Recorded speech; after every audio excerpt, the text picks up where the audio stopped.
jalan untuk tertubuhnya negara baru Malaysia itu sudahlah terbentang dengan jelasnya. What is MA63? It is essentially a document that created Malaysia as we know it today. The formation of Malaysia took place on the 16th of September 1963, over half a century ago. Now, it is telling to note it was only in 2010 when Malaysia Day was declared a national holiday. Now, briefly, MA63 came about as part of the British decolonization process to give up Singapore, North Borneo and Sarawak after World War II. Negotiations commenced in 1961 with the government of Malaya and the representatives of the three territories. This is where the 20 points, the Cobbold Commission report and the IGC were all part of the process to form a new federation of Malaysia with safeguards for the special interests of North Borneo and Sarawak. MA63 was drawn up on the basis of the recommendations of the Intergovernmental Committee. Now, where are we now? It has been reported that Sabah is the second poorest state in the nation after Kelantan. There is underdevelopment, lack of access to healthcare and education for the rural community. There are still issues with access for basic utilities such as clean water, electricity and road access. Clearly, the safeguards which were provided for in 1963 have not lived up to the expectations of the people of Sabah. How do we move forward? In my personal opinion, one of the first things that we need to look at is Sabah's 40% net revenue entitlement, which is already under the Federal Constitution, Part 4 of the 10th Schedule. And it already provided that it must be reviewed and is mandatory to do so every 5 years. Secondly, there must be a more equitable sharing of income. For instance, the oil royalty. It is in the Pakatan Harapan government's manifesto that royalty be increased from 5 to 20%.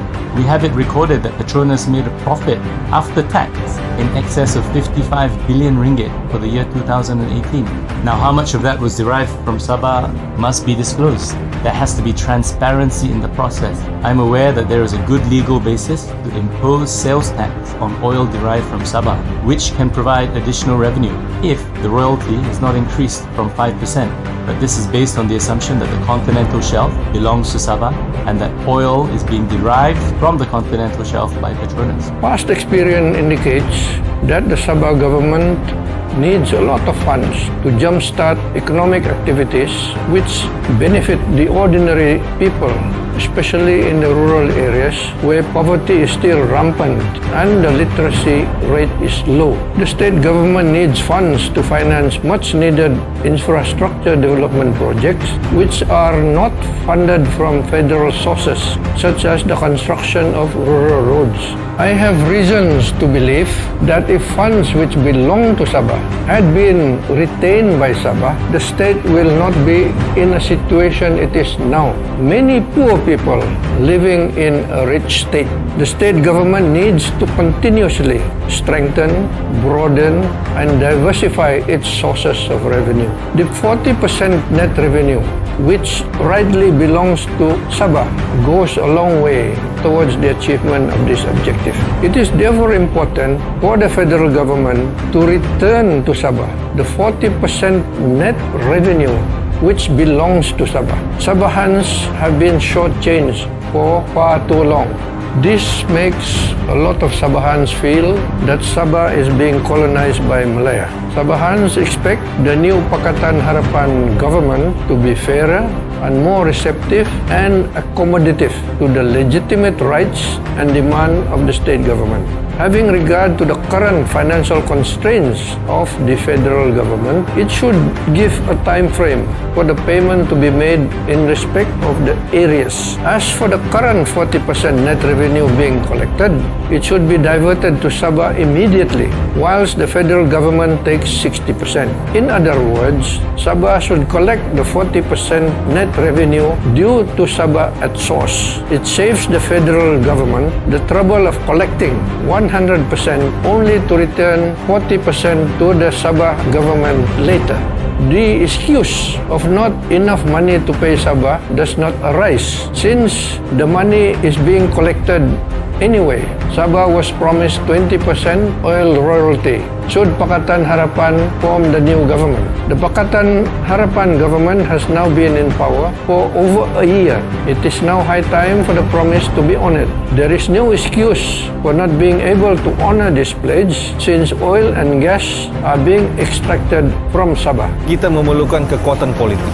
Kita memerlukan satu platform politik yang cukup kuat untuk memastikan bahawa rakyat Sabah itu bersatu padu, yang semuanya ingin hak Sabah itu ditunaikan. Benda ini bukan benda yang baru, sudah sekian lama. Tetapi hingga ke hari ini hanya menjadi perbualan politik semata-mata. Kalau kita lihat kesungguhan pemimpin-pemimpin yang lama untuk menzahirkan supaya ianya ditunaikan, bermula dengan Tun Mustafa. Kalau 76, bila Tun Mustafa mula bersuara, Datuk Hadi Saleh meletakkan jawatan sebagai Menteri Perusahaan, menubuhkan Berjaya, kemudian Berjaya naik, kemudian bila Berjaya sudah lagi mula kuat, sokongan politik yang begitu tinggi daripada rakyat Sabah, berlaku perselisihan faham dengan Tan Sri Pairin menubuhkan parti PBS, kalah lagi Berjaya pada ketika itu. Dan apabila satu ketikanya PBS keluar daripada Barisan Nasional tahun 91, UMNO masuk ke Sabah, kemudian penggiliran Ketua Menteri. Inilah saya katakan bahawa kekuatan politik Sabah itu perlu ada untuk memastikan bahawa tuntutan kita ini berhasil.